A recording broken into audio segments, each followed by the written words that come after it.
jums duosiu bendrą supratimą apie principus pagrindinius mūsų produkcijos, kas ten vyksta. Dažnai pagrindiniai 4 dalykai. Pradžiai būna preprodukcija, jie galvoja scenarijus, viską organizuoja, po to tas viskas po truputį išsilieja į produkciją ir čia būna nufilmuotas filmas. Na čia prasideda labai konkretūs keli dalykai.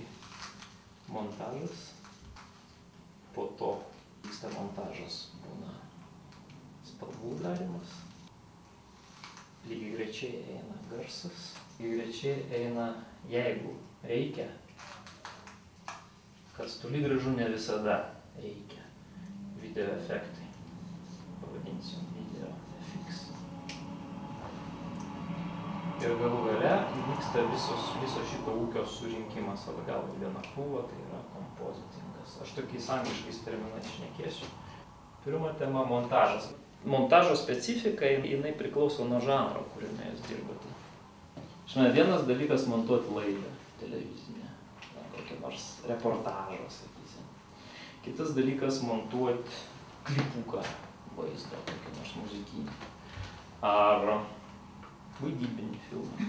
O dokumentika iš principo yra high-endas, aukštasis pilotažas, nes iš principo iš tos, palyginus neutralios medžiagos, kuri stebi kažkokį tai žmogų ar kažkokį tai įvykį, jūs iš jos imat ir pinat savo kažkokį tai prasminį sluoksnį. Atitinkamų būdų sudėliojant akcentus, vaizdus, seką tų vaizdų. Eina visiškai kitas prasminis sluoksnis, grinai iš tų vaizdų išaustas. Žiūrovo galvoje jūs pagalba po montažo sudėliojat kažkokią savo idėją, savo mintį, kurią norit perduoti. Tai tas yra vienas iš tokių labiausiai to jautrumo reikalaujančių procesų dokumentai. Be abejo, ten filmuojant irgi iš pat pradžios reikia žinoti, ko tu nori, kokią idėją tu nori ištransliuoti su to filmu. Vaidybiniai filmai, ką žinau, pasakyčiau kažkiek montažo prasme, ne va šito painiavos prasme, yra šiek tiek paprastesni dalykai. Pas tave ateina gan konkretus planas to filmo. Kas ten turi būti, kas po ko. Yra scena, kažkoks epizodas, kuriame yra iš tos pusės pafilmuota, iš tos pusės, iš tos kadrai, Visą tai pas mane kažkaip surašyta, daugmaž eiga aiški. Ir aš gaunu tai maišą medžiagos, kur daugmaž išvardinta yra, kokie čia yra scena, koks epizodas. Turėjau tokį šūsnį puslapių, kur parašyta, kiek jie dublių nufilmuoja ir kuris geras. Visų pirma, ką aš noriu pabrėžti, montaže yra svarbu organizacija. Viskas susidėlioti stalčiukus. Todėl, kad nepasimestų visoje šitoj košiai, labai patartina organizuoti medžiagą. Yra galimybės. Kiekvienoj montažinėj programai tas yra. Čia aš tiesiog rodau pavyzdį Final Cut'ą, bet iš principo visos programos veikia panašiai. Tai pirmas etapas vaidybiniam filme yra toks nedėkingas, reikia tiesiog sujungti vaizdą su garsu. Ta pliauškė yra būtent dėl to kaukšt. Žinot, tą garsioje pliauškė. Ten būna parašyta dublis toks, scena tokia. Ir sako tas žmogus, kuris ten ir aš vaizde atsirenku tą gabaliuką vaizde, kur pliauškė, o garse atsirenku irgi tą. Ir ten matosi pliauškė, yra garsas šoktelė. Jos reikia sutapatinti, kur pliauškė prisiliečia ir garsas toks. Surišti vieną daiktą vaizdą su garsu ir pasidėti jau atskirai. Scenas. Čia jau pas mane išrūšiuota buvo viskas. Pirma scena, antra. Ir aš beje čia įdėjau ne visus dublius, o tik tuos, kurie buvo parašyti, kad režisieriui patiko. Susitaupė dar ne 800, bet 200. Po truputį, grubiai, pagal tą sąrašiuką. Čia dabar atrodo košė makalošė. Iš pradžių pametam taip viskas tuščia, ramu. Ir dedi, pagal tą eigą. Aš žargonu vadinu tai dešra. Dėsi dešrą. grubus atrinkimas kadrų, kurie turi eiti į tą filmą. Prasme, kas po ko. Nei ten subtilumų jokių, nieko tokio. Tiesiog sceną susirinki. Arba paepizodžiui, arba visą čia nelygūno apimties tą projektą.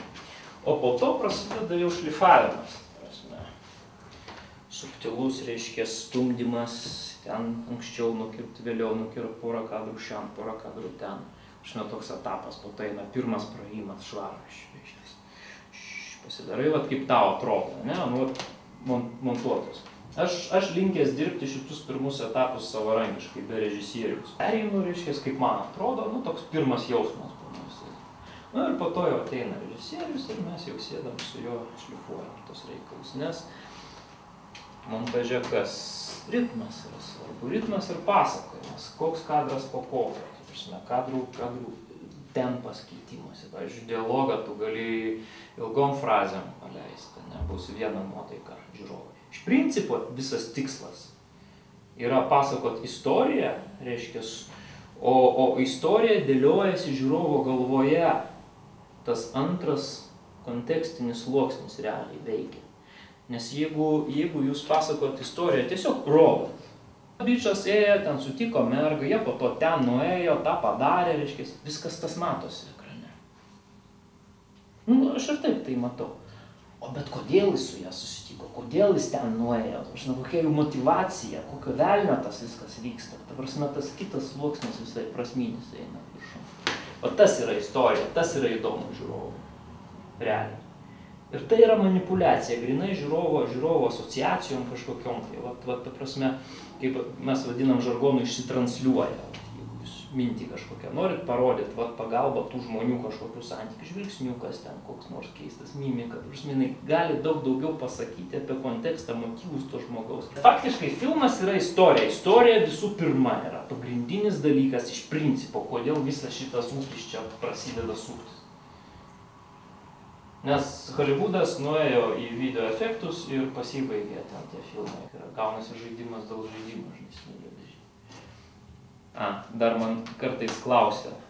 Aš kartais truputį padėstu Final Cut'ą laiks nuo laiko. Grinai kaip instrumentą. Aš sakau, galima taip daryti, galima taip daryti, galima taip daryti. Ten įvairūs būdai. Sako, o kaip reikia daryti? Tai atsakymas kažkaip gimė. Reikia daryti taip, kad tai geriau padėtų papasakoti jums istoriją. Žinot, tai pagrindinis kriterijus. Jeigu, kartais būna pats, darai, užsimazolina akis, jau čia nieko nesupranti, kas čia vyksta. Na, žmogui iš šalies pasikeitė, pasodini, pažiūri ir paklausi, aš ką supratai.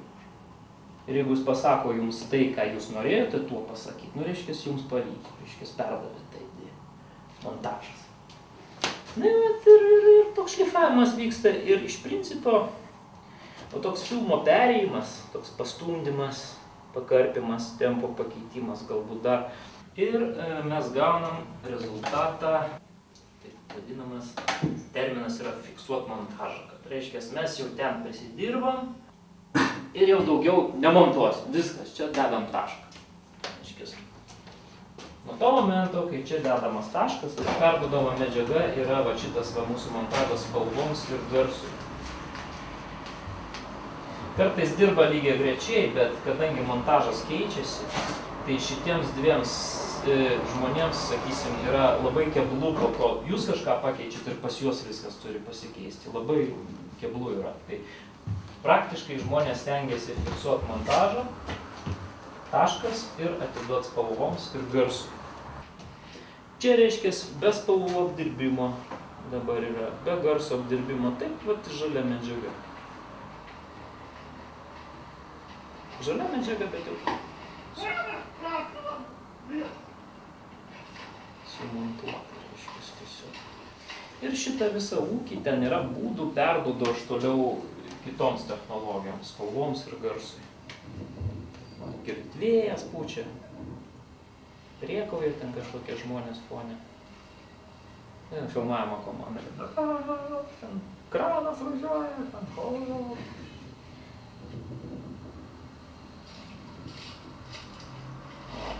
Bet kreipkite dėmesį, kad jis eina iš dešinės į kairę šitam fone. Jie po to, kai darė galutinį, šiek tiek gal iš nepatyrimo, jie truputį pripainiojo kryptis. Veiksmo kryptis yra. Kol iš čia eina, aš truputį... Montaže yra gal kokie 3 principai pagrindiniai, taisyklės, realiai.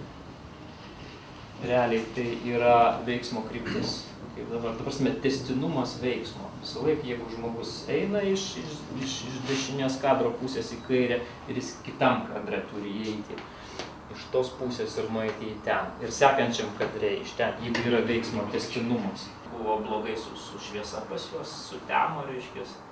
Čia šiek tiek spalvos patampiau. Po to parodysiu, kaip šita vieta atrodė po spalvų korekcijos. Ten iš principo eina žmogus pakadriui, reiškės,